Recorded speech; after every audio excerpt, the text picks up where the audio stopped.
প্ৰধানমন্ত্ৰী গ্ৰাম সড়ক যোজনাৰ অধীনত পথৰ নিৰ্মাণ কাৰ্যত ঠিকাদাৰে ব্যাপক অনিয়ম সংঘটিত কৰাৰ অভিযোগ। ঠিকাদাৰ গোবেক ধনেৰে উত্তাল প্ৰতিবাদ ৰাইজৰ। জিলা প্ৰশাসনক তদন্তৰ দাবী নীলবাগান মেথিগাঁও ৰাইজৰ।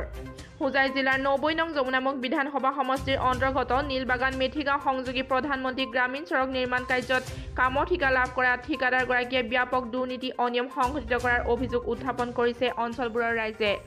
প্ৰায় 6 কোটি টকীয়া কামৰ ঠিকা আবণ্টন লাভ কৰা ঠিকাদাৰগৰাকীয়ে অতি নিম্নমানৰ কাম কৰোৱা বিষয়টো স্থানীয় ৰাইজৰ দৃষ্টিগোচৰ হোৱাত ৰাইজে কাম বিভাগীয় নিয়ম অনুসৰি কৰাৰ আহ্বান জনোৱাত ঠিকাদাৰগৰাকীয়ে ভয় ভাবুকিৰে অতি নিম্নমানৰ মাটি পাথৰ আদি ব্যৱহাৰ কৰি কোনোমতে পথছোৱা নিৰ্মাণৰ কাম অব্যাহত ৰাখিছে। পথছোৱা এফালে নিৰ্মাণ কৰি গৈছে, আনফালে জহি খহি গৈছে।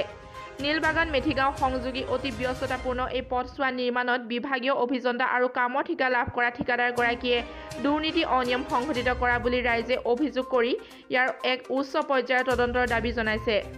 কমিছনৰ অংকত জিলা গড়কাপ্তানি বিভাগৰ বিষয়া কৰ্মচাৰীয়ে নীৰৱ ভূমিকা পালন কৰা বুলি অভিযোগ উত্থাপন হৈছে।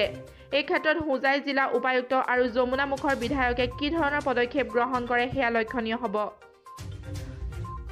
ইয়াত বহুত মানে দুৰ্নীতি হৈছে আৰু মই নিজে দেখিছোঁ কিছুমান জেগাত যিখিনি জেগাত মেটেলিং কৰিছে লগে লগে মেটেলিংবিলাক মানে বালিৰে মিক্স কৰি মেটেলিংবিলাক মাৰাত এই লগে লগে উঠি গৈছে।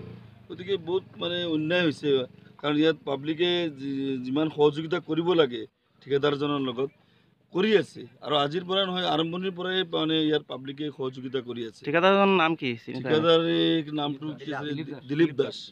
দিলীপ দাস আচলতে মানে আমি তেওঁক ভালকৈ চিনিও নাপাওঁ। তেওঁৰ যেতিয়া টেণ্ডাৰিং মাৰিছে টেণ্ডাৰ পাইছে, গতিকে আমি আৰম্ভণিতে কৈছোঁ আমাৰ ডিপাৰ্টমেণ্টৰ সহযোগতে SDO, SA আৰু আপোনাৰ ইঞ্জিনিয়াৰ সকলোকে আলোচনা কৰি আমি কৈছোঁ যে চাওক এইটো বহুত বৃহৎ এটা অঞ্চল আৰু ইয়াত ৰাইজে বহুত দিনৰ মানে প্ৰচেষ্টাত বিধায়কৰ মহোদয়ৰ মানে প্ৰচেষ্টাত এই ৰাস্তাটো আহিছে, আপোনালোকে অলপ ভাল কাম কৰিব। আৰু যদিও এইটো হ'ল PMGYৰ আণ্ডাৰত কামটো 5 years মেইনটেনেন্স আছে, আমি এতিয়া বিভাগীয় কৰ্তৃপক্ষক অভিযোগ কৰিম। আমি অভিযোগ দি আমি যেনেকৈ ভালকৈ কামটো হয় সেই কামটো কৰিব লাগিব আৰু কৰিব লাগিবই। ডিপাৰ্টমেণ্ট যিহেতু আছে আৰু বিধায়কৰ নিৰ্দেশ ইতিমধ্যে বিধায়কে টেলিফোনত কথা পাতিছে আৰু কালিৰ পৰা এছেম্বলি আছে। আমাৰ বিধায়কে প্ৰয়োজন সাপেক্ষে এইটো এছেম্বলিটো আমি কুৱেশ্যন কৰিম।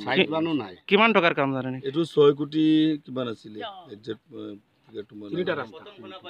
তিনিটা ৰাস্তা মুড়াকিটা উগালা মুড়া আছে, ইয়াত গছ কাটিছে, গছৰ মুড়াটো ফিচৰ তলত সোমাই আছে। ঠিকাদাৰক আমি কৈছোঁ, তেখেতে এই মুড়াখিনি উঠোৱা নাই। সেইখিনি মানে উঠাবৰ কাৰণে আমি আপোনালোকৰ মাধ্যমৰ জৰিয়তে আমি আমাৰ ডিষ্ট্ৰিক্টৰ DC মহোদয়ৰ দৃষ্টিগোচৰ কৰিব বিচাৰিছোঁ। মাননীয় সৰ্বানন্দ সোণোৱাল মহোদয় তেখেতৰো দৃষ্টিগোচৰ কৰিব বিচাৰিছোঁ। দবকাৰ পৰা লুৎফুৰ ৰহমান তালুকদাৰৰ ৰিপৰ্ট, দৈনিক টাইম।